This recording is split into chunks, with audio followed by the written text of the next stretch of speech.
The man took part in the hunter qualification exam. What followed shocked even the world's top S-rank elites. All because he defeated a rising star of the hunter world using nothing but basic hand-to-hand combat. The sight left every examiner stunned. Even the strongest member of an S-rank guild couldn't suppress the urge to personally test the limits of his strength. What they didn't know was that Hukin had spent 80 long years fighting in another world, an undefeated spear god. He had once slain the demon king of that world with his own hands. After completing his mission, exhaustion finally caught up with him. So Hukin made a request to the goddess.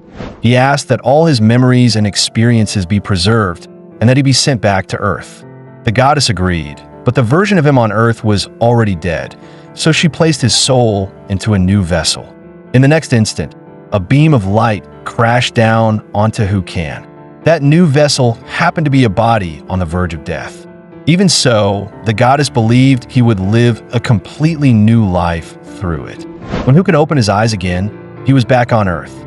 That damned other world had put him through endless suffering. Now returned to Earth, his new body was nothing more than a teenage boy. He turned on the kitchen faucet and saw clean, uncontaminated water flowing out. With just a simple press, fire appeared. This was real magic. The mages of that other world could all go to hell. More importantly, this world still had his favorite food, fried chicken cutlets. The genuine texture brought tears to his eyes. This was what real food was supposed to taste like.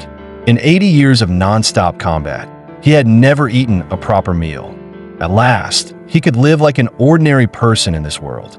What Hukin didn't notice was the faint red glow lighting up outside the window. He stepped in the bathroom and took a long, comfortable shower. Although he still felt completely out of sync with this world, he believed a better life was finally within reach. Then, without warning, a grotesque face appeared outside his window. It startled him badly. How could something like that exist on Earth? Moments later, a broadcast sounded behind him, issuing an emergency announcement. A corrosion rift had appeared in the apartment complex. All residents were ordered to evacuate to the underground shelter immediately. Hukin had no idea what a corrosion rift was, nor what was actually happening. The next sight left him utterly shaken. Several humanoid monsters were clinging densely to the glass of his window. Their sharp claws were about to pierce straight through it. The moment they were about to break in, Hukin spun around and bolted. It was clear now, this Earth was no longer the Earth he remembered, and he needed answers fast. These humanoid creatures looked eerily similar to the monsters he had faced in another world. Hukin quickly moved to the edge of the window, slipping out of their line of sight.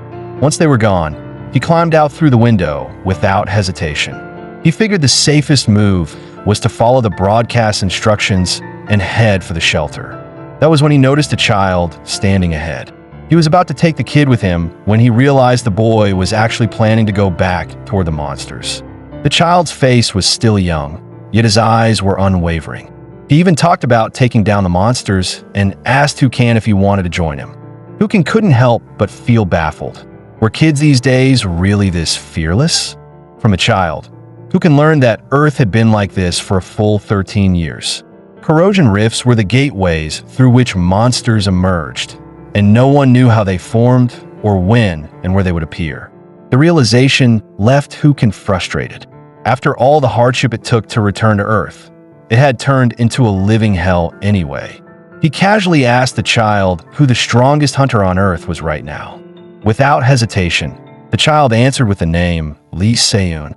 Lee Seun belonged to the Ganabi Guild, one of the top 10 guilds on Earth. She wielded a massive greatsword and was currently handling a corrosion rift in Chorwin. Even knowing that powerful hunters existed, the idea of ordinary people fighting monsters still felt unreal to Hukin. Suddenly, Hukin covered the child's mouth. He signaled for him to stay quiet. Monsters were approaching from ahead. A closer look revealed 5 monsters directly in front of them. But Hukin knew better. There were 5 in sight and 1 more hiding. Fortunately, this new body also seemed to possess strength beyond that of a normal human, enough to deal with them. Still, he wasn't confident he could protect the child in the middle of a fight. Yet leaving him behind wasn't an option either. As Hukin weighed his options, a familiar sensation washed over him. The air carried traces of a faint blue energy. It was mana. At that moment, he was certain this was exactly the same as the world he had once known. In the next instant, one of the monsters burst into flames, the attack launched by Hukin himself. Although the mana he had accumulated over 80 years was long gone, as long as mana existed in the air, he could gather it again. That meant he could still wield the power engraved into his soul, the Paradox Flame. The firepower was slightly disappointing, but dealing with these few monsters would be more than enough. The child stared at him in awe. "I never thought you'd have such a unique ability." With that, the child even prepared to charge in and finish off the monsters himself.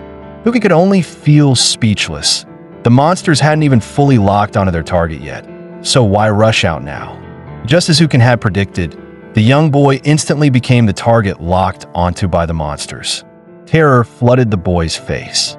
Fortunately, Hukin grabbed the boy's arm in time. He signaled for the boy to hand him the stick lying on the ground. He needed to borrow the kid's weapon. In the next moment, 3 monsters charged straight toward Hukin. The instant the weapon reached his hand, Hukin's gaze completely changed. A sharp whooshing sound cut through the air as he swung the stick. Immediately after, the 3 monsters were cut cleanly in half at the waist. In that moment, Hukin felt the familiar sensation of his former days as the spear god returned.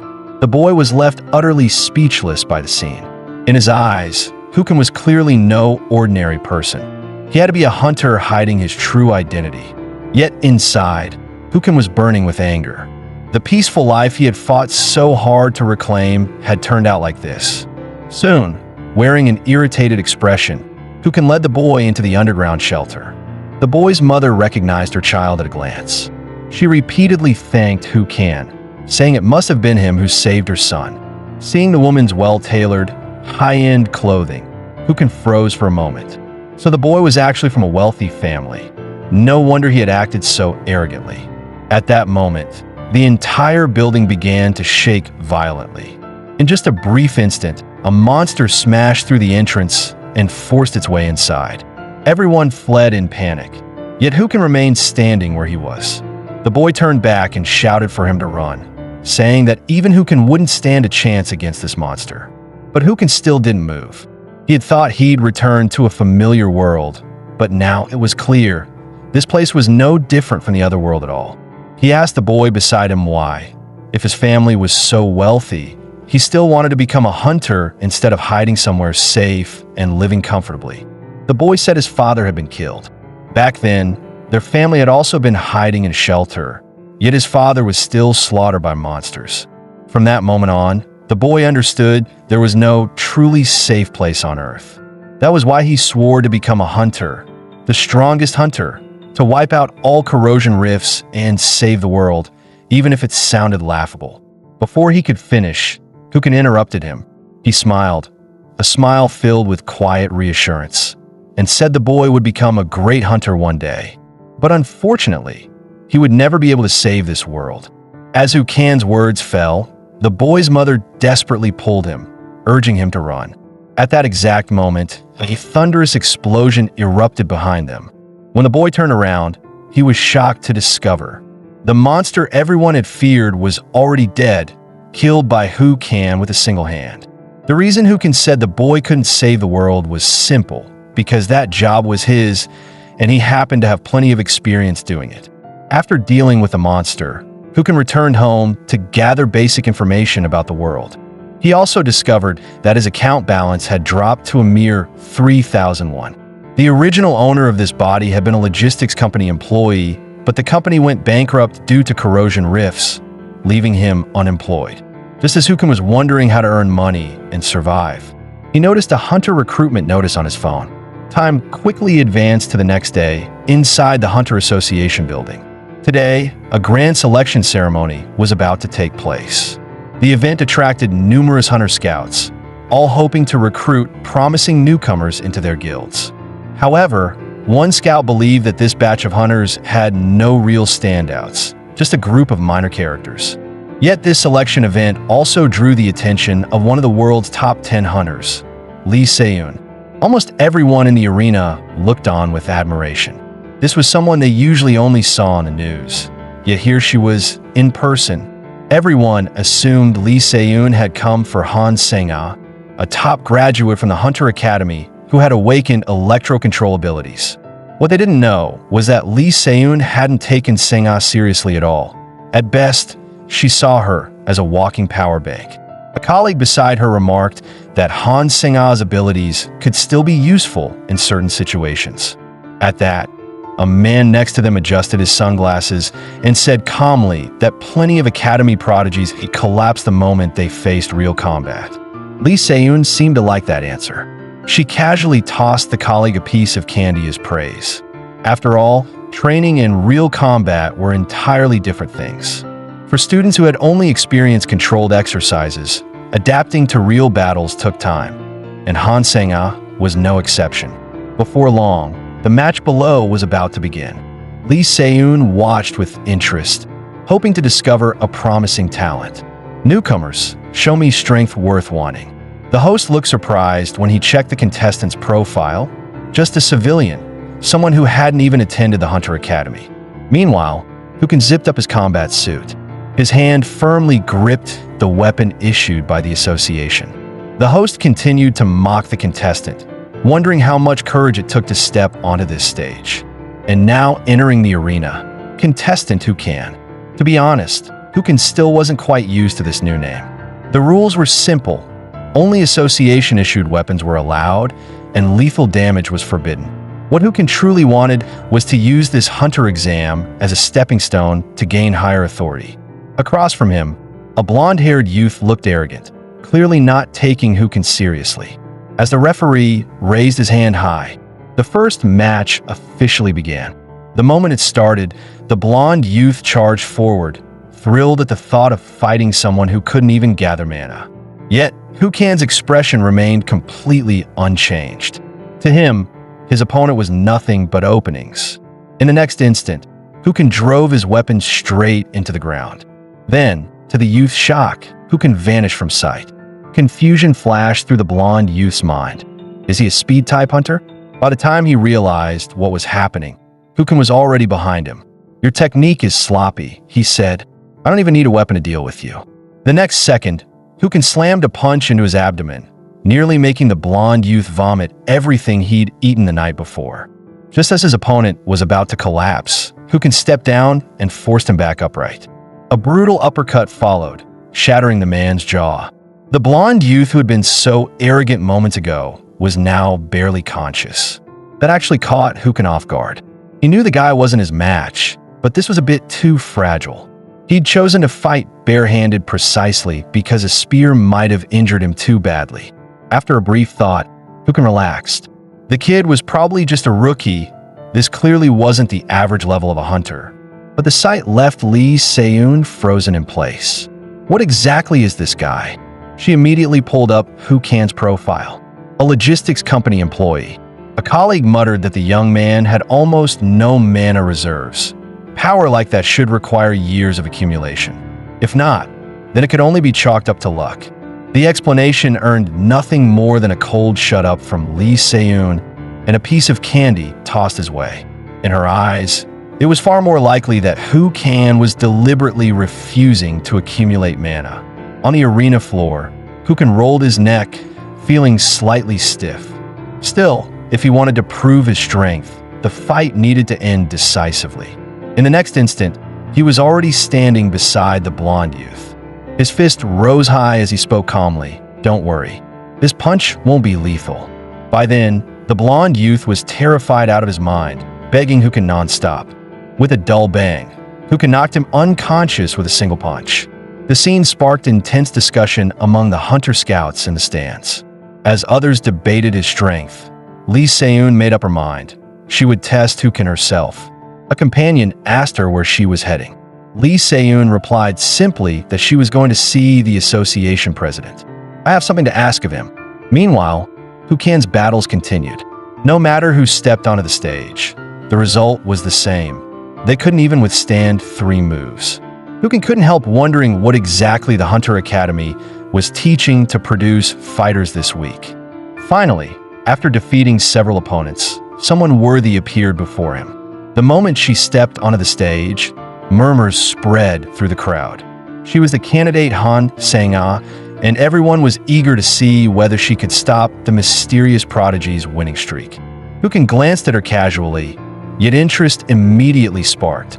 She possessed the densest mana he had seen all day. Han Sang-ah spoke without restraint. "You've made it this far on luck alone. That ends now." Hukin sneered inwardly. Were these cookie-cutter lines also part of the Hunter Academy curriculum? The next second, Han Sang-ah slowly drew her blade. Golden light flared in her eyes. "You probably don't have any special abilities, but that doesn't mean I'll go easy on you." The words actually made Hukin pause. How could he not have special abilities? He simply knew that using them would seriously injure her. Han Sang-ah took a deep breath. She dropped into a crouch, streams of mana gathering beside her hand. Golden lightning wrapped around the blade, the entire weapon trembling faintly. Seeing this, Hukin felt a spark of interest instead. In the next instant, Han Sang-ah burst forward, teal-green light exploding around her. Yet the fully charged draw/slash she had prepared for so long failed to touch him. Hukin merely leapt upward and avoided it. Han Sang-ah was completely stunned. He dodged it? He avoided my lightning draw/slash just by jumping? From midair, Hukin found it fascinating. By electrifying both the scabbard and blade to create magnetism, then layering that force onto the draw, she had essentially turned the attack into a railgun-style strike. Moments later, Hukin landed firmly on the ground. "So far, your technique is the best I've seen," Hukin said calmly. "But you missed the most important thing, timing. You're too obsessed with speed." Han Sang-ah's flaw was laying a magnetic rail through space to maximize acceleration. No matter how fast or powerful it was, an attack with such an obvious trajectory would never be taken head-on. Frustration filled Han Sang-ah's mind. She convinced herself that Hukin had just gotten lucky. Drawing her sword again, she launched an even fiercer assault. "Even without that move, I can beat someone like you." Reality disappointed her once more. Her attacks were effortlessly avoided. "You're an idiot," Hukin said coldly.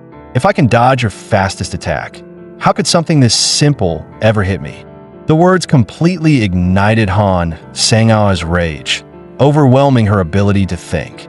Driven by that fury, she unleashed her strongest attack. Hukin saw it instantly. She was forcibly compressing mana beyond her limits.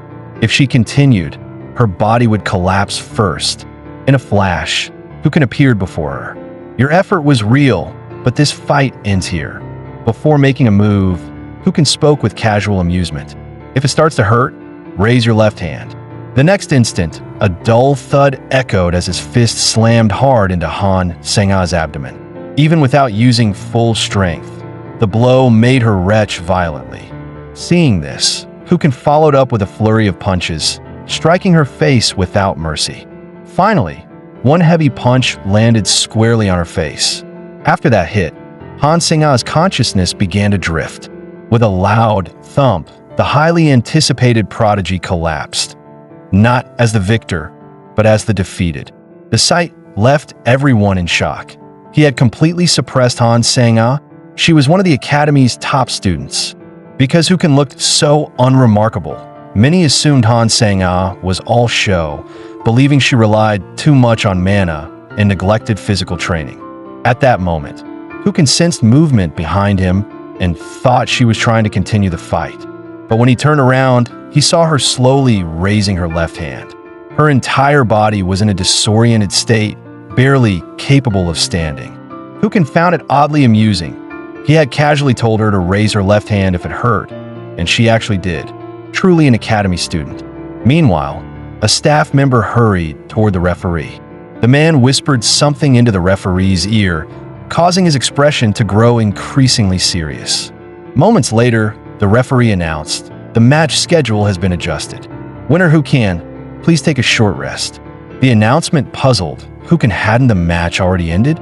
Why was he being told to prepare again? The referee's next words answered him. "Up next, The winner, Hukin, will participate in a special match against an active duty hunter. This match has been personally approved by the association president, and all arrangements are complete. All eyes turned to the massive screen, and as the name appeared, the crowd erupted. Hukin narrowed his eyes, judging the opponent to be a seasoned veteran. A special match. Did he step forward to test my strength? It wasn't the first time he'd seen something like this, even in another world. A sharp scraping sound echoed as steel dragged against the arena floor. "Your name is Hukin, right?" the woman said. "I'm Lee Se-yoon. Let me see whether you're still hiding any other abilities." Her gaze was calm, yet oppressive. "This stage is far too small for you. Would you be interested in a match with me? If it feels like too much, you can refuse, I understand." This is rather sudden. When Hukin saw who it was, he let out a bitter smile. It was Lee Se-yoon, the top 10 hunter that kid had mentioned. More importantly, the composure and pressure she radiated were anything but an act. She was a true professional hunter who had survived countless battles. With Hukin's current body, even wielding a spear, facing her head-on would be difficult. And yet, for some reason, the corner of Hukin's mouth curved upward. "If you want to test my strength, then come." The referee beside them froze slightly. "Aren't you going to rest first?" Lee Se-yoon caught the unmistakable fighting spirit in Hukin's eyes and smiled faintly. "Looks like you're the same type as me." Hukin returned the smile, excitement flashing through him. "Then let me see if the strongest in this world is worthy of my acknowledgement." In the next instant, both of them moved, and a fierce battle erupted. Their clash left the entire audience stunned. Even the referee was sweating, unsure how to commentate on what he was seeing. After blocking another one of Lee Se-yoon's attacks, Hukin showed no sign of ease. He could clearly feel just how powerful this woman was. Such overwhelming strength packed into a female body. It rivaled any male hunter without question. In the next moment, to break free from her relentless assault, Hukin twisted his wrist, spinning the spear shaft in his palm and forcibly knocking her attack aside. Hukin put his full strength into that strike, forcing Lee Se-yoon to stagger backward step by step. Even so, Lee Se-yoon remained composed. She was clearly still testing him, holding back her true power. Compared to earlier, Hukin's speed had already dropped noticeably. After fighting this S-rank hunter for so long, exhaustion was finally showing on Hukin's face. It wasn't that Lee Se-yoon lacked openings. His current body simply couldn't keep up with the combat instincts forged through countless life-and-death battles. Lee Se-yoon, however, was growing genuinely excited. It had been a long time since she'd met someone like Hukin. Though they weren't on the same level of power, he truly deserved to be called strong. She would have liked to keep fighting, but she could tell he was reaching his limit. Stepping forward, Lee Se-yoon spoke with a hint of approval. "You've done remarkably well. I thought you'd last about 5 minutes at most. I didn't expect you to hold out for a full 30. Before the words even settled, she charged forward. "Since you're already tired, I'll make this easier for you. It's time for you to step down and rest." Seeing this, Hukin tightened his grip on the spear shaft. There was no stored mana left in his body, and the mana in the air was scarce as well. He let out a slow breath, forcing his mind into calm. This wasn't a move he wanted to use, but now he had no choice. His body leaned back sharply as he prepared to meet Lee Se-yoon's next assault. His eyes locked onto her movements. The instant she exposed even the slightest opening, he would unleash Paradox Flame. The moment Paradox Flame erupted, shock flashed across Lee Se-yoon's eyes.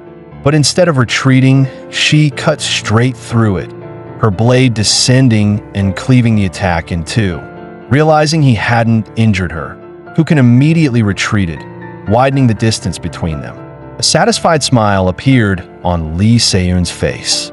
That last strike should have left Hukin unable to dodge, yet somehow he still managed to evade it. "And that black aura around you," she continued. "What exactly is it? You used it to attack me just now, didn't you?" "It was cut apart by my blade." Hukin spoke calmly. "That's Paradox Flame. It's my final trump card. Back in that other world, it was my most frequently used ability and the power I trusted the most. This black flame isn't like ordinary fire. The reason my clothes remain intact is because it can't burn physical matter. Instead, each flame consumes abstract concepts I designate as fuel. With my current output, I can't ignite concepts with a high ignition point, like identity, memory, or reason. In the next instant, Hukan surged forward. His spear spun violently in his hands, letting out a sharp roar. Right now, the only thing he could burn was his own fatigue. The change genuinely shocked Lee Se-yoon. Your speed, it's faster than before. Were you still holding back while fighting me? Hukan ignored her words. His figure blurred like a teleport and appeared directly in front of her, spear slashing out in a single motion. Disbelief filled Lee Se-yoon's eyes. You recovered your strength in such a short time. How is that even possible? As she finished speaking, Lee Se-yoon vanished from the arena with a sharp whoosh. In the next heartbeat, she reappeared in front of Hukan at nearly the same blink and you miss it speed. Both weapons swung at once, steel clashing in a rapid, ringing exchange. As the fight dragged on, Lee Se-yoon began to sense something was wrong. The mana density in the air kept fluctuating, yet the arena's formations remained unchanged, leaving only one possible explanation. All of it was caused by Hukan's paradox flame. Just as ordinary fire releases energy by burning matter, paradox flame releases mana by consuming abstract concepts. Hukan used mana to ignite the paradox flame, and the flame, in turn, burned his fatigue to generate even more mana. It formed a self-sustaining loop. Fatigue was consumed, converted into mana, and that mana reignited the flame again and again. In other words, Hukan specialized in endurance combat. The longer the fight lasted, the more his opponent's condition declined, while he maintained a constant half-fatigued equilibrium and kept fighting. At that moment, Lee Se-yoon suddenly appeared in front of Hukan and swung her sword. With a sharp metallic clang, her strike shattered the arena floor, but it still failed to hit him. Lee Se-yoon slowly raised her head, her tone calm but heavy with pressure. Do you really intend to keep going? Hukan stepped out from the swirling dust. At that moment, he looked like someone clinging tightly to another person's leg, refusing to let go. He chuckled. I planned to drag this into a war of attrition from the start. And now you're telling me to give up? I can keep going right now. You know that, don't you? He mocked. So tell me, does someone as shameless as me earn your approval? Fatigue finally surfaced in Lee Se-yoon's eyes. She had deliberately suppressed her strength to fight Hukan at a comparable level. If she fought seriously, the match might have ended in a single strike. She spoke evenly. I doubt anyone would like someone who refuses to know when to stop. When you burn a tree, all that remains is ash. An ash that has already burned cannot be burned again. Paradox flame is the same. It leaves residue. When everything is reduced to ash, that is the moment the flame disappears and the moment your life ends. Lee Se-yoon glanced at the timer on her wrist. 4 hours and 17 minutes had passed. Hukan was completely pinned to the ground at this point. She looked down at him and asked, "You've held out for a long time. Do you still want to continue?" Hukan gave up without hesitation. "Please, let me go. If this keeps going, I'll actually die." With his withdrawal, the winner of the match was officially declared. Lee Se-yoon. Lee Se-yoon reached into her coat and took out a lollipop. The moment it appeared, her subordinates froze in shock. She casually tossed the lollipop toward Hukan. Along with it came a business card. "That's your reward for all the hard work," she said. "My card's in there too. Make sure you call me." Hukan looked down at the card. It read, "Partner of Manhwa BLLC, Headhunter, Lee Se-yoon." She lowered her voice. "We'll talk details later. Call me after you've rested." 2.5 hours later, Hukan bit down and crushed the lollipop. He was stunned by the smart device in front of him. In his original era, identity proof meant handwritten documents. Yet this phone handled authentication, secondhand equipment trading, messaging, and calls all at once. It reminded him of the other world he once lived in, almost like long-distance magical communication. Just then, a massive man stepped in front of him. "You're Hunter Hukan, right? You look way better in person than on camera." The man was clearly over 2 meters tall. After speaking, he handed Hukan a business card. The card read, "Tai-Bai Company, Limited E. Songhyan." Lee Sung-hyun stated his purpose directly. He wanted Hukin to join his team. With enough experience under his command, he believed Hukin would truly shine. Hukin looked up at him. The man didn't seem to be lying. Yet Lee Se-eun's expression suddenly surfaced in his mind. The faint blush on her face and her insistence that he call her after getting some rest. Hukin put Lee Sung-hyun's business card away. He already had prior commitments, so he couldn't give a clear answer yet. "I need some time to think it over before I decide," he said.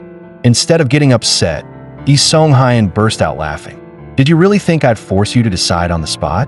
I'll give you all the time you need." Hukin had assumed he was easygoing, until Lee Sung-hyun suddenly pressed a hand down on his shoulder. Hukin stared straight back at him, his gaze sharp and unyielding. Lee Sung-hyun simply told him to think carefully, adding that he trusted Hukin to be a smart man. With that, Lee Sung-hyun turned and walked away, leaving Hukin standing there in silence. What caught Hukin off guard was just how direct the man had been. That alone convinced him.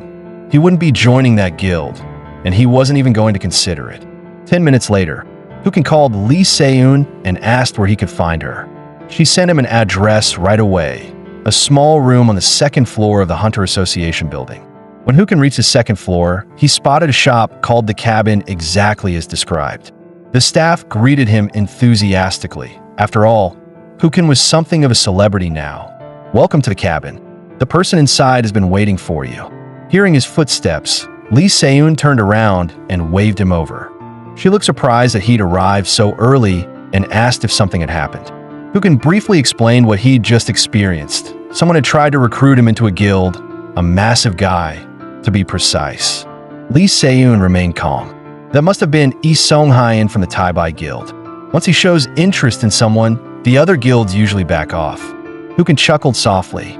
"So even your guild is wary of him?" "If that's really the case, I'll admit I'm a little disappointed." To his surprise, Lee Se-eun didn't try to recruit him at all. Instead, she asked, "What do you think about working without belonging to any guild? I mean, as a freelancer?" That immediately caught Hukin's attention.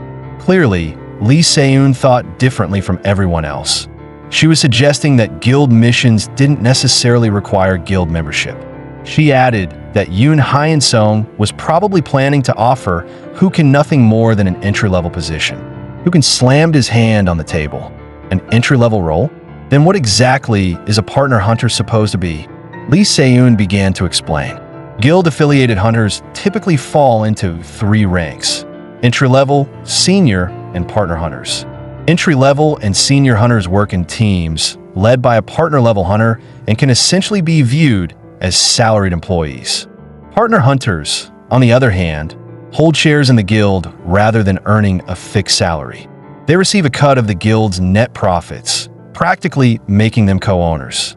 The whole system sounded exactly like a law firm. Lee Se-eun had heard that when the hunter guilds were first established, their structure was modeled after legal practices. In her view, Hukin didn't necessarily need to join a guild and climb from entry-level to senior hunter step by step just to become a partner hunter. Hukin understood what she meant. As long as he built enough reputation and achieved results people couldn't ignore, the guilds would come looking for him on their own. That realization clearly pleased Lee Se-eun. She felt there was no barrier at all when talking with Hukin. What puzzled him, though, was her habit of handing him candy. Since he sat down, she'd already given him 2. Still, there was a practical problem. Hukin had no connections and no resources. How was he supposed to land any decent commissions? It felt like an uphill battle from the start. Lee Se-eun waved it off, saying that wasn't an issue at all. She could help with that part, and she'd do it for free. That only made Hukin more suspicious. There was no such thing as a free lunch, so he asked bluntly, "Why are you going this far for me?" Lee Se-eun slipped her hand into the file folder. "In the future, when you've built enough fame that guilds start competing to recruit you, I just want you to remember that there was once a woman who helped you." To Hukin, it sounded like she simply wanted him to owe her a favor. She then slowly pushed the folder toward him. "Want to take a look? Whether you accept it or not is entirely up to you." Hukin opened the folder and began to read. It was a commission from Incheon City, targeting a place called Jiadong Island. 2 years ago, an attempt had been made to eliminate a corrosion rift there, but it failed leaving behind a corrupted zone. Hukin initially assumed the job was to deal with the corrosion rift itself, but instead, the task was to patrol Jiadong Island, monitor for any new rifts, and eliminate them if they appeared. The mission was scheduled for a month later, with an advance payment of 5 million won and an additional 15 million upon success. Hukin tossed the documents onto the table. Considering the life-threatening nature of the job, the pay was far from generous. Lee Se-eun, however, looked excited. If you think it's unfair, then get stronger and get famous. Even when your pockets are full, money will keep finding its way to you. At that moment, all Lee Se-eun wanted was Hukin's answer, yes or no. Hukin spoke slowly. If you put it that way, then I'm in. I'm the kind of person who enjoys pushing my limits. 30 minutes later, 2 cars were speeding down the highway. At the same time, Lee Se-eun was on the phone with a mysterious man. She briefly introduced Hukin. He's a civilian who cleared a tournament that enforced weapon usage, barehanded. The response on the other end was simple, not bad. Lee Se-eun burst out laughing. That assessment is way off. He fought me head-on for a full 4 hours. The voice on the phone sounded stunned. Are you serious? Wasn't that only because your power was suppressed? Lee Se-eun let out a cold laugh. I'm a veteran hunter with over a decade of combat experience. Experience earned by surviving hellish environments. By all logic, I should have toyed with him. Instead, I was locked in battle with him for more than 4 hours. A bold thought crossed her mind. Even if she were given another chance at life, she might never encounter a monster like Hukin again. After a brief pause, the man replied, no matter how highly you rate him, that mission clearly requires hunters with prior field experience. Even if his skills are impressive, can he really hold his own when teamed up with veterans? Lee Se-eun told him not to worry. She had already arranged for someone with plenty of experience to work alongside Hukin. The man then asked another question.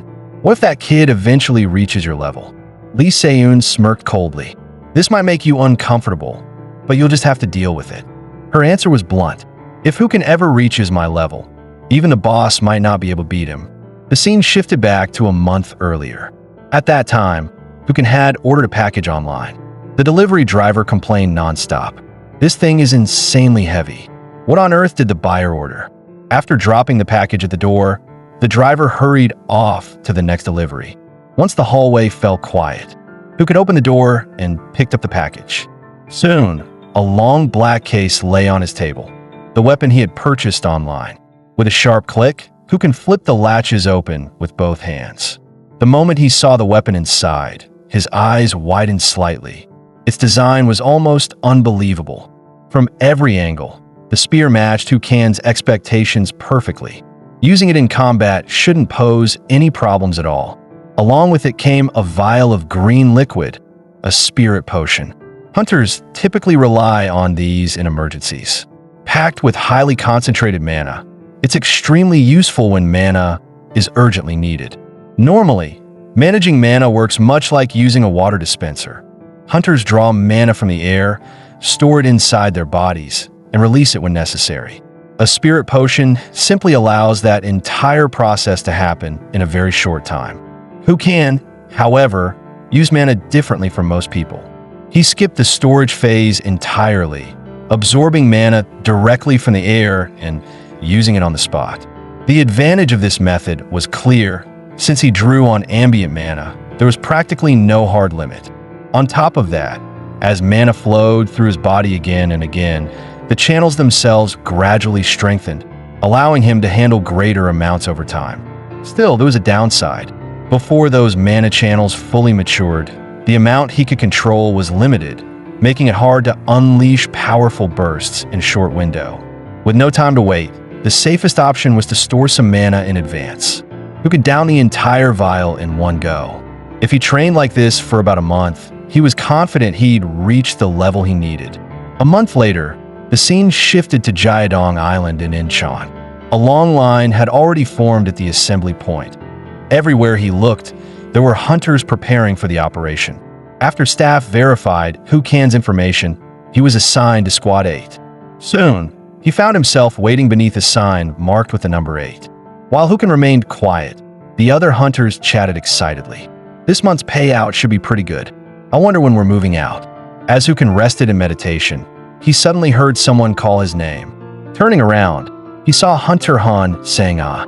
Her hair was noticeably shorter than before. It seemed she'd realized long hair was a liability in combat. Han Sang-ah approached him with the intention of teaming up for the mission. Hukin asked curiously, "There are so many hunters here. Why choose me?" She answered honestly. She believed Hukin was strong, and by working together, she wanted to observe and learn from his fighting style. Hukin was left speechless. Looks like another burden, one he wouldn't be shaking off anytime soon. If you can keep up with my pace, then follow me. At that moment, a staff member cut in and interrupted their exchange. Now that all members of Squad 8 are present, we'll begin the mission briefing. Since we have first-time participants, I'll be explaining some of the basics as well. I ask our veteran hunters for their understanding. Corrosion rifts are currently classified as level 1, 2, 3, and unranked. The closer a rift is to level 1, the more dangerous it becomes. In addition, the first rift to appear in a specific area is designated as an alpha. At present, the Alpha Corrosion Rift on Jiadong Island is located at a church in the northern part of Insuri. Although it remains unranked, given the unpredictable nature of rift escalation, we strongly advise you not to approach it. Your assignment is to patrol Wing Neri and the eastern side of Jiadong Island, identify any new corrosion rifts, and eliminate them if they appear. A dissatisfied voice immediately rose from within the team. "You're sending a rookie on a rift-clearing mission? Are you serious?" The staff member ignored the complaint entirely and led the team straight to the operation zone. Once there, Hukin overheard people warning about how dangerous the area was. Even from a distance, they claimed they could feel a bone-chilling energy as if their blood were about to freeze. To Hukin, it all felt overly dramatic. Han Sang-ah tapped Hukin's thigh lightly with the back of her blade, signaling him to move. Operations had officially begun. The staff member shouted, "Conditions on the island are being relayed in real time to the offshore control room. If you require assistance, contact them immediately. Hunters, I wish you all the best." After reaching their designated area, the group began organizing and discussing an action plan. The mission required surveying 2 regions within 1 week. Just as the discussion was gaining momentum, Hukin's voice cut through it. He pointed at the map on his phone. "I suggest setting up a base at Weizhou Temple and operating outward from there." Several people reacted with open hostility. "Who are you? I've never seen you before. Are you a rookie? And why Weizhou Temple? Don't think a newbie gets to give us orders." Hukin ignored the emotional outburst and calmly explained his reasoning. "From Weizhou Temple, we can overlook the Yaneri area, and the temple buildings are still intact. We can use them for lodging. That's basic field logic. Did none of you think of that?" What Hukin hadn't expected was that his suggestion would completely set them off. "There are plenty of places nearby we can stay. What if we get surrounded after climbing the mountain?" Hukin let out a cold laugh. "We're not fighting tens of thousands of enemies. How exactly do you expect to get surrounded up there?" His retort only made them angrier. "No matter what, we're not taking orders from an inexperienced hunter like you." At that point, Hukin realized that no matter the world, there were always people who ignored basic logic. So he made a clean decision in the middle of the argument: split up. They could follow their plan, and he'd follow his. Hukin had assumed only Han Sang-ah would come with him, but to his surprise, a third person joined their small group. He glanced at the man beside him out of the corner of his eye and sensed that his mana level was slightly higher than Han Sang-ah's. If Hukin remembered correctly, his name was Kim Min-jae. Curious why Kim Min-jae tagged along, Hukin asked, and the answer made him chuckle. Kim Min-jae said both of them were probably on their first mission, and he was worried that 2 rookies moving alone might get into trouble, so he came along to keep an eye on things. At least there was one dependable person in the team. Just then, Hukin's gaze snapped forward. He had already sensed something was wrong. In the next instant, he abruptly changed direction. As the other 2 stared at him in surprise, Hukin raised his left hand, signaling them to stop. He made a silencing gesture, warning them not to make a sound, and quietly told them he would check the other side. Kim Min-jae cautiously peeked ahead to assess the situation. What he saw made his breath catch. Dozens of monsters were running through the forest. The numbers were overwhelming, roughly 50 in total. He suggested taking a detour and avoiding a direct confrontation. Hukin lifted a hand to calm him down. "Don't panic," he said. "What's your unique skill?" Kim Min-jae hesitated instead of answering right away, which made Hukan's expression sharpen. Was he actually planning to fight them head-on? That hesitation made Hukin turn serious. Hunters fighting corrupted creatures was only natural. "I'll ask you again," he said firmly. "What exactly is your unique skill?" Hukin soon learned that Kim Min-jae's attribute was fire, and that his most confident ability was Fireball. "Good," Hukin said. "Then wait for my signal and launch the first attack." Kim Min-jae froze. He hadn't expected Hukan to order an attack so decisively. For a moment, he couldn't keep up with Hukin's line of thinking at all. Before Kim Min-jae could fully process Hukin's line of thinking, Han Sang-ah spoke up. "If Kim Min-jae is handling the attack, then what should I do?" Kim Min-jae tried to stop them. Facing 50 enemies with just 3 people felt reckless, especially when they were supposedly on their first mission. "We should regroup while we can still contact the other hunters." Hukin shook his head. There was no time. It would take far too long for the others to reach their position. Their situation was different. Hukan's group had set out directly from Huizhou Temple, while the rest of the hunters were still sweeping the coastline for other possible rifts. On top of that, using the radio blindly wasn't a smart move. There was no guarantee that any hunter who picked up the signal could arrive in time. Worse still, if the monsters scattered while they waited, they could become a threat to other teams. Once he calmed down, Kim Min-jae analyzed Hukan's reasoning and realized it made perfect sense. Even if there were hunters nearby, there was no guarantee they would rush over immediately, especially after the earlier conflict. That meant only the 3 of them could deal with the monsters. Under these unfavorable conditions, a surprise attack was their best option, making Kim Min-jae's Fireball absolutely critical. Hukin didn't waste time on unnecessary explanations and laid out the plan directly. Kim Min-jae hit the center with Fireball. "I'll block both flanks and keep them from escaping." Hearing the assignment left Kim Min-jae stunned. The plan was so precise it felt as if Hukin had already seen every possible outcome.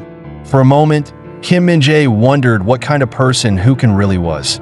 He felt like a leader forged through countless battles. They waited patiently for the right moment, soon spotting a large group of monsters clustering together. That was the signal. Kim Min-jae unleashed Fireball without hesitation. In the next instant, before the monsters could react, a massive burst of flames slammed into them. The Fireball's power was overwhelming, reducing several monsters to ash in a heartbeat. Still, Kim Min-jae needed time to prepare another spell. During that window, Hukin would hold the line and block every incoming attack. Kim Min-jae brought his hands together near his forehead, continuously compressing and channeling mana. In the next moment, Hukin shot forward, his speed almost impossible to track. Murderous intent filled his eyes. His only priority now was to pin the monsters in place and buy Kim Min-jae the time he needed to cast again. With a single burst of speed and a sweeping strike, Hukin cut down several rift monsters. To maximize efficiency, proper division of roles was essential. His job now was to buy time for his teammates until the next Fireball was ready. At that moment, a creature lunged straight at him. Hukin ignored the attack completely. He swung his spear in a wide arc, dropping several more monsters in one motion. There was no way he would let any of them get close to Kim Min-jae. Still, holding the line alone wouldn't be enough forever. He needed Han Sang-ah's support. Hukin spoke up. "Your turn." In the next instant, a sharp, ringing draw slash echoed beside him. With a single strike, Han Sang-ah shattered the bodies of 3 goblins.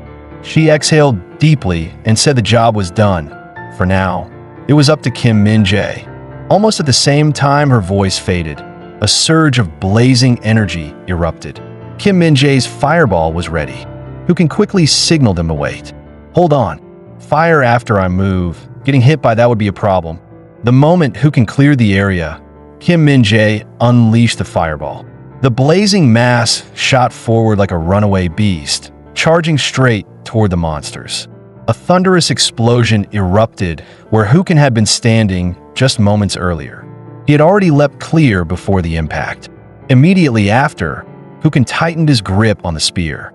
In the chaos following the blast, two monsters tried to flee, but Hukin wasn't about to let them escape. Moments later, the smoke in the forest slowly began to clear. Hukin drove his spear firmly into the ground. The ambush had been a complete success. Every monster was eliminated, though the fight had taken a toll on all three of them. Hukin was about to praise their teamwork when he suddenly sensed something off behind him. Turning around, he saw Kim Min-jae aiming a handgun straight at his head, his expression tense and focused. Then Kim Min-jae broke into a grin. "Mind moving? You're blocking my target." Hukin felt speechless. He thought Kim Min-jae was about to shoot him. In the next instant, Kim Min-jae pulled the trigger twice, the shots striking the monster and dropping on the spot. They were implanting microchips into the monsters' bodies. Once the mission ended and the area was declared safe, the contracted salvage dealers would come to collect them. Salvage dealers specialized in extracting usable byproducts directly from corpses. After the chips were implanted, those dealers would handle the bodies once the mission concluded, gathering anything of potential value. The items would then be appraised, sold, and the profits distributed. The dealers took their contractual commission, while the remainder went to the families of fallen hunters. Hukin asked whether those dealers could be trusted. Kim Min-jae assured him it was safe, as long as a reliable salvage dealer was chosen and a contract signed in advance. As they spoke, a monster lay hidden among the trees, watching Hukin intently. In the next instant, it launched a sudden attack, blasting fragments of stone across the ground. Hukin reacted instantly, grabbing Kim Min-jae and pulling him clear of the impact zone. Otherwise, both of them would have been severely injured. Once they reached a safe distance, Hukin tossed Kim Min-jae aside and turned to face the creature. Kim Min-jae felt a surge of frustration.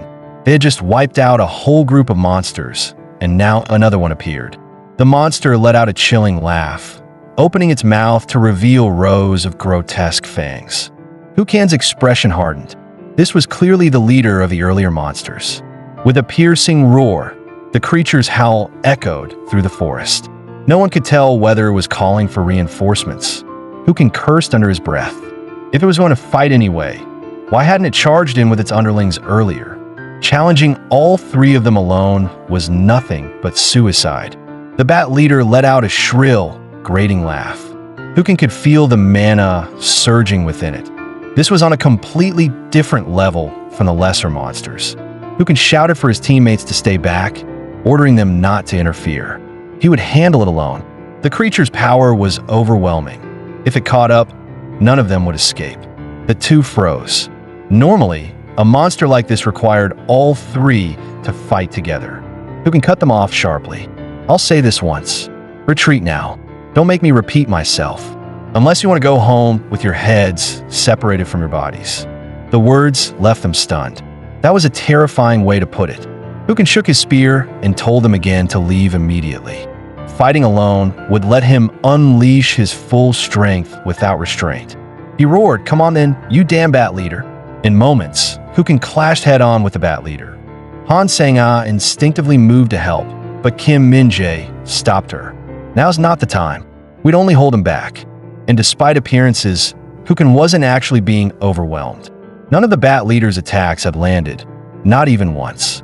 They hadn't even brushed the edge of Hukin's clothes. Han Sang-ah also noticed something else. Hukin's speed and perception were terrifying. If she were the one fighting, she doubted she could dodge those attacks. With a twist of his waist, Hukin slipped past another strike from the leader. Even as he evaded, he counterattacked. Wherever his spear passed, darkness followed. As the black flames continued to build, the bat leader's movements grew slower and slower.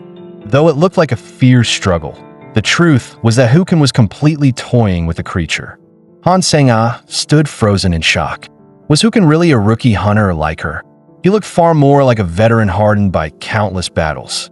At the same time, the monster leader launched another attack at Hukin. Hukin let out a low laugh. Perfect. Let's see if you're even worth me going all out. In the next instant, his body skimmed along the ground as he slid backward, creating distance. Then he hurled his spear straight into the air. Han Sang-a was stunned, throwing his weapon skyward at a moment like this. What was he thinking? From above, the spear began to fall, while the monster continued its charge toward Hukan. Kim Min-jae was equally shocked. At the most dangerous moment, Hukan had seemingly discarded his weapon. In a split second, the monster closed the distance. Hukan didn't panic in the slightest. He simply stared at it, expressionless. With a wet thud, the monster's head dropped in front of him. The spear he had thrown moments earlier was his final strike. Falling from above, it pierced straight through the monster's neck. Even with its neck impaled, the creature still struggled, a testament to its terrifying vitality. But the outcome was already decided. Hukan wasn't about to give it any chance to turn the tables. Before the others could even react, he yanked the spear free and drove it repeatedly into the monster's head, ending it for good. Kim Min-jae stood there in disbelief. Just moments ago, it had looked like Hukan was being overwhelmed, and now the monster was dead. What had just happened? Hukan turned to Kim Min-jae and asked, "Is it really normal for something like this to show up here?" Kim Min-jae had his doubts as well. For a creature that wasn't even a true corruption core unit, if this area was a corruption zone, it should have been rated at least level 3. Corruption units were divided into 4 levels, and according to the briefing, the Alpha Corrosion Rift on Bridge East Island was listed as unrated. That left only one explanation. The Alpha Corrosion Rift had already escalated to level 3. This needed to be reported immediately. Han Sang-a hesitated at first, but Hukan told her to think it through. If it weren't level 3, none of this would make sense. Kim Min-jae's expression turned grim. The gap between unrated and level 3 was massive. If this was true, very few hunters would make it back alive. This island was far more dangerous than expected, and the situation had to be escalated at once. Kim Min-jae suggested they should go rescue the other hunters first. With Hukan's strength, even a level 3 zone might be manageable. Hukan rejected the idea outright. He couldn't possibly find and save every hunter still operating on the island. He had limits too. He told them firmly that their mission wasn't to rescue endangered hunters, but to identify and eliminate any additional corrosion rifts. In this kind of work, casualties were unavoidable. Han Sang-a then asked him a question. If you were in that situation, what do you think you'd feel like? If you were the one in danger, she said, wouldn't you feel wronged, angry, and desperate to be saved? Hukan's expression darkened completely. Are you trying to save them with the mindset of the dead? He wasn't dismissing human emotions. He was talking about outcomes. If you want to go save them, I won't stop you. Just don't force that choice on me. Hukan told them coldly to drop that naive savior mentality. There were deaths in this world that simply couldn't be avoided. When facing such an end, no matter what emotions he carried, he would accept it with the resolve to die. If trying to save a handful of hunters caused the corrosion rift to worsen and led to even more deaths on this island, that would be the real sin. In desperate situations, hesitation was the most dangerous thing of all. If they continued carrying that emotional mindset into their missions, they wouldn't survive long in this world. As night fell, the group found a place to rest, settling on an abandoned house as their temporary shelter. The building was completely empty, with no signs that any corrupted creatures had lingered there. Kim Min-jae checked the area thoroughly and found nothing unusual aside from the dim lighting. Thanks to those lights, they could still roughly track the positions of other hunters. But from Hukan's perspective, the lights also exposed their own location, making it inherently dangerous. If they were dealing with minor enemies, that risk was manageable. But if something like the Bat Leader showed up, it would be a serious problem. Hukan pulled out his phone and sent a warning to the other hunters. This is Squad 8. Based on recent encounters, the Alpha Corrosion Rift may have escalated to level 3. Turning on lights indiscriminately could draw high-risk targets. Please avoid doing so if possible. Once the core of a corrosion rift was destroyed, all creatures sustained by it would vanish. Without the energy source, the corrupted zone itself would collapse. After thinking it through, Hukan found the mission surprisingly straightforward. It wasn't nearly as difficult as others had made it sound. When the time was right, he would deal with the corrosion rift directly. Before long, night fully settled in. Han Sang-ah was already asleep. Kim Min-jae had also drifted off. Hukan quietly placed an alarm device beside them. The equipment would trigger if monsters approached, allowing him to leave without worry. Once outside, Hukan moved swiftly through the forest. He had already confirmed the Alpha Rift's location during the briefing. This night operation should go smoothly.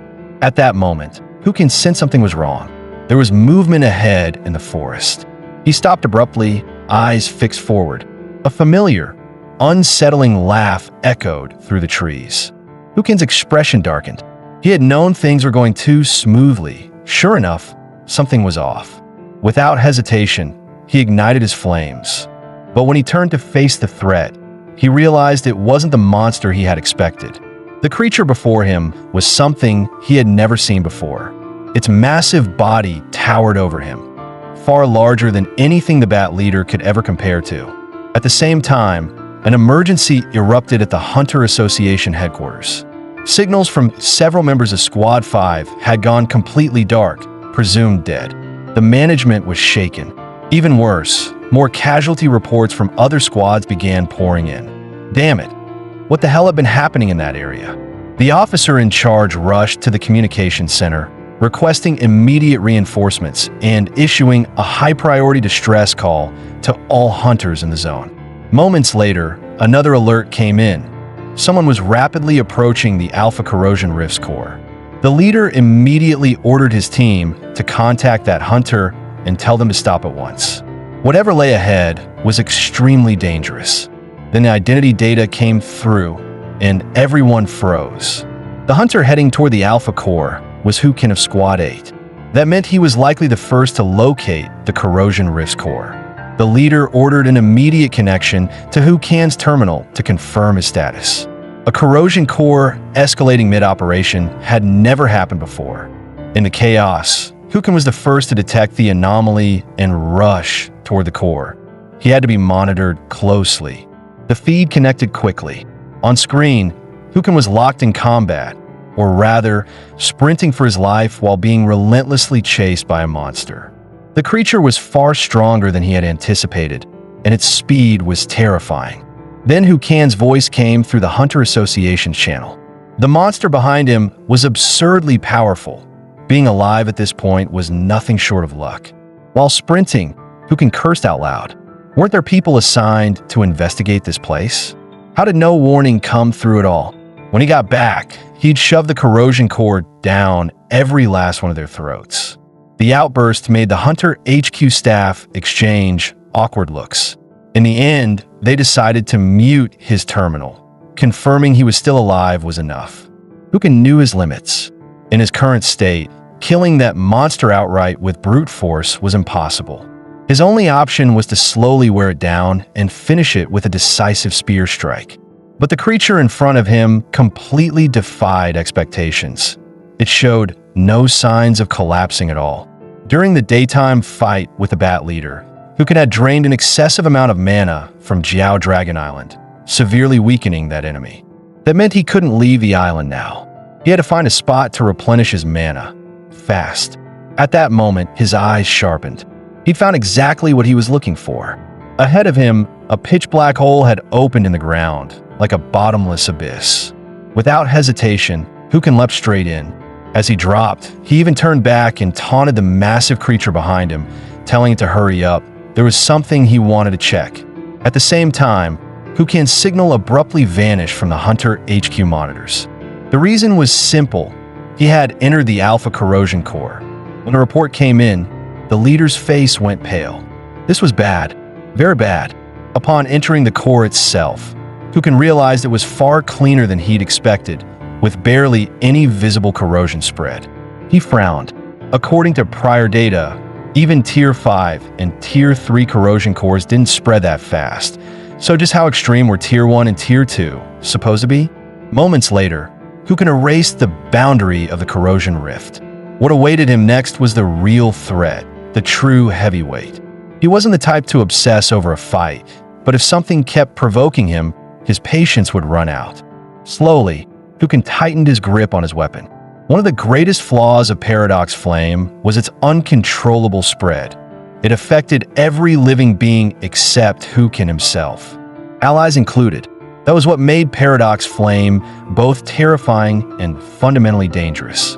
The moment it exceeded the level he could control, he had no choice but to stop using it. That limitation was unavoidable.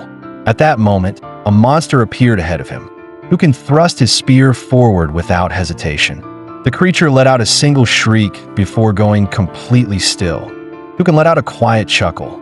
Job done. He then began actively drawing mana from the surrounding air. Guiding it into his body, he compressed and stored it. The mana surged through every corner of his body, widening his channels and reinforcing them. Hukin exhaled deeply. Faint traces of demonic energy escaped with his breath.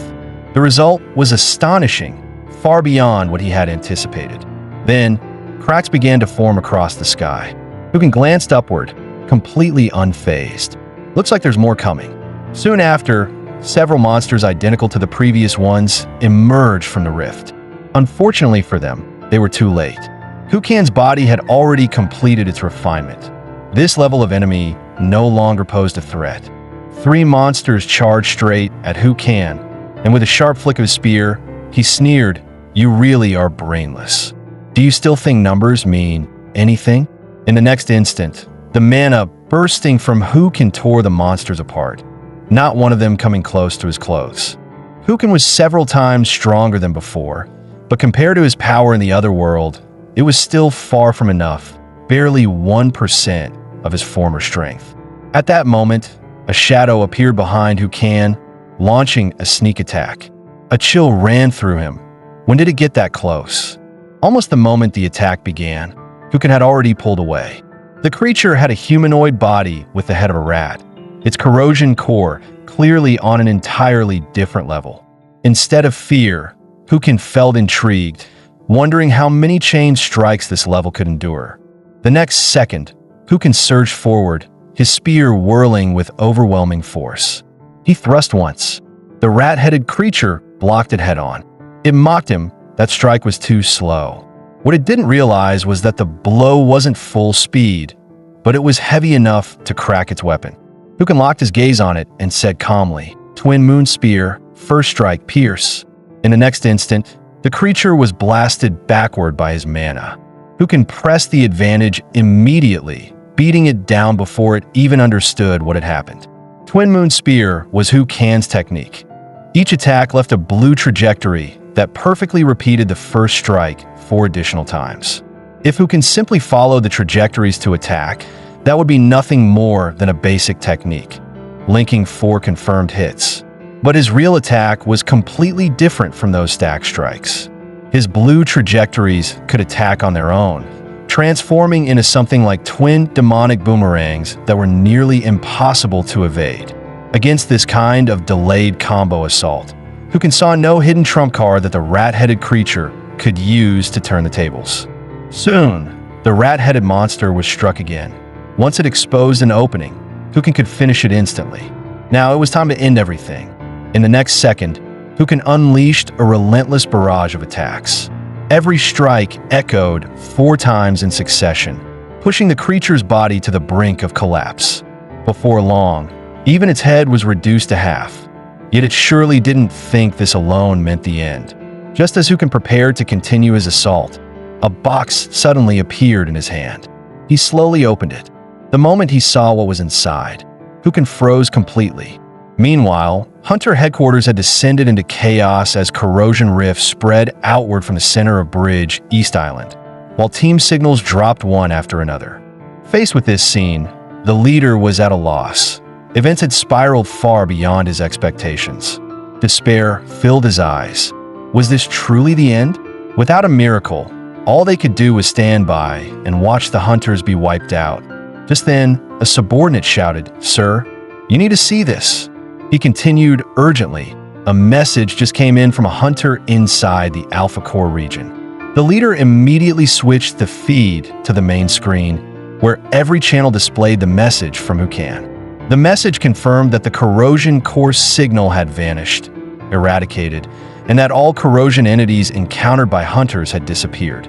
Seeing this, the leader could hardly believe it.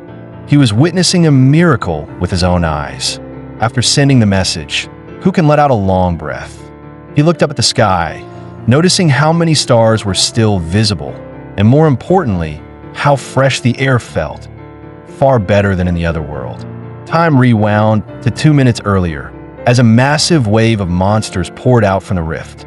In that instant, Han Sengya fought side by side with her teammates, her body already covered in wounds. Even her grip was failing. She was barely able to hold onto her blade. Then, out of nowhere, a surge of resolve took hold of her. She braced her right arm against her body and forced her fingers to tighten around the sword. Her eyes locked onto the monsters ahead. Their numbers now far exceeded those from daylight, and more importantly, they hadn't found Hukan after awakening. From behind her, Kim Min-jae called out, "Ms. Han, do you think we can still make it back alive? I'm starting to panic." And it wasn't an unreasonable fear. Directly ahead of him stood a dense mass of monsters, enough to trample them to death if they charged together. Han Sengya shot a glance back at Kim Min-jae. It was clear he was already at his limit. She didn't know if they would survive or how much longer she herself could last, but she absolutely could not fall here. In the next second, a grotesque monster lunged straight at Han Sengya. Her gaze sharpened instantly. She dipped her body slightly, and the lightning energy in her hand erupted in a violent surge. Only then did she realize her legs had gone completely numb. She didn't even know when it had started. Worse still, 3 monsters were already closing in from the front. Kim Min-jae was frantic, but he had no strength left to offer any support.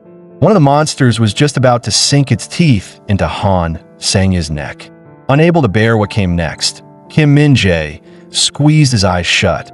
5 seconds passed, but the scream he expected never came. When they opened their eyes again, they were met with a shocking sight.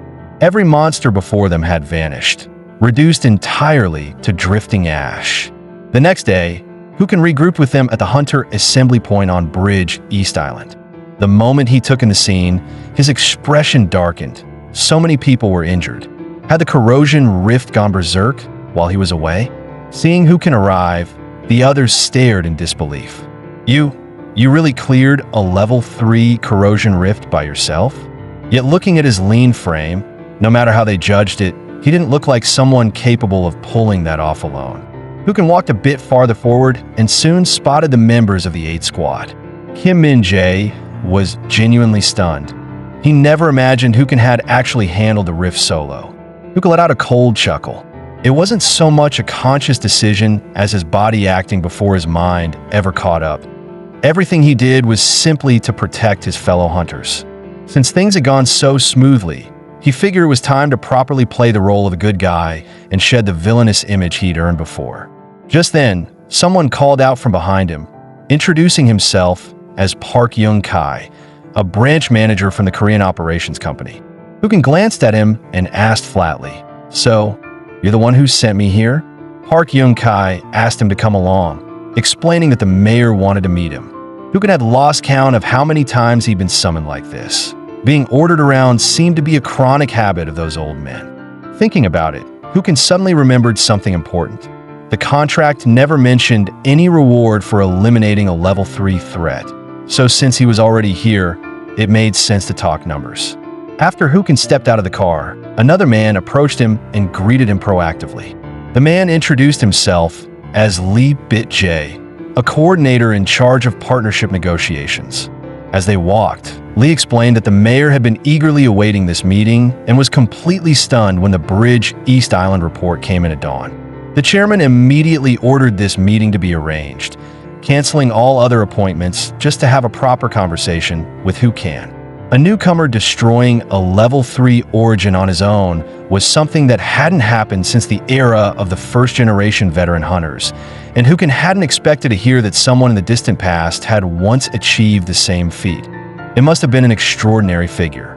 Shortly after, Hukan arrived at the mayor's office. A slightly heavy-set man appeared before him, smiling warmly. "Welcome. My name is Park Jian, the mayor of this city. My apologies for calling you out on such a gloomy day." He then invited Hu Kan to his private cafe, hoping they could sit down and talk things through properly. As the mayor of Incheon, Bridge East Island had long been a major headache for him, since only by resolving it could funding be approved, and negotiations with expensive corporations and guilds were notoriously difficult. Hu Kan took a sip of his coffee, calmly thinking that he really wanted to squeeze the mayor for a decent payout right now. When the mayor learned that, on paper, Hu Kan was still classified as a newcomer, he actually looked rather proud. That reaction left Hu Kan genuinely puzzled. He couldn't quite understand how the situation had suddenly taken this turn. It turned out that Incheon was one of H country's core regions, and thanks to the airport's world-class infrastructure, massive logistics networks flowed through it daily. On top of that, the Free Economic Zone initiative had turned places like Songdo and Changnya into international hubs, attracting so many foreign investors that choices had become difficult. With enormous capital circulating through the Incheon metropolitan area and goods transported through the airport, everything pointed toward Hu Kan's path as a hunter being unusually smooth, almost deliberately paved with success. At that point, Hu Kan interrupted him, wanting to clarify one thing first. "If you're offering support on this scale, I assume you'll want something in return? For example, helping a mayor whose approval ratings are slipping secure a successful re-election." The mayor cleared his throat and gave a wry smile. "You really are well informed. Smartphones these days don't let anything stay hidden." Hu Kan had looked it up online. The mayor's term was set to end early next year, and judging by the current situation, the general consensus was that his chances of re-election were slim. Sweat beaded at the chairman's temple. "You're really blunt," he said. "But during this process, wouldn't approval from the Incheon city government be required?" Unlike public announcements, as a newcomer, Hu Kan did in fact need the mayor's permission to enter, and if handled skillfully, the mayor could easily promote himself as the one who discovered a genius hunter, weaving Hu Kan into his own narrative and even claiming credit for the achievement. The mayor went on to explain that thanks to the infrastructure he had mentioned earlier, he maintained close ties with many domestic and international corporations. Pressing a hand against a coffee package on the table, he gave an example. This brand's endorsement contract was about to expire, and Hu Kan's face could easily be printed on the packaging. And that was far from the only opportunity on the table. At that moment, Hu Kan interrupted him, his tone calm but sharp. "I must look pretty cheap to you, don't I?" The mayor's expression stiffened instantly, clearly caught off guard. Hu Kan had been following the news lately, and this world seemed desperate for a new face, someone who could cut through the gloom hanging over it. His gaze hardened as he continued. "You keep saying you can give me everything, but those are things I would eventually take for myself anyway. Doesn't that seem unfair?" The mayor offered additional proposals, such as selectively assigning Hu Kan only safe, high-paying commissions. But to Hu Kan, the idea was utterly boring. He waved his hand dismissively and prepared to leave, asking the mayor to pass along his congratulations to the coffee brand's current model. After all, thanks to Hu Kan's refusal, that model could continue representing the brand. Meanwhile, beneath a bridge elsewhere, two men stood in the shadows. One of them spoke quietly. "It looks like the Bridge East Island experiment has failed." The man kneeling on the ground could only keep apologizing, though he added that there was at least one piece of good news. At the words "good news," the standing man immediately showed interest. The so-called good news was a clip preserved by the association from the Hunter qualification exam, clearly showing Hu Kan using Paradox Flame. Watching the footage, the man smiled slowly. That rookie really left an impression.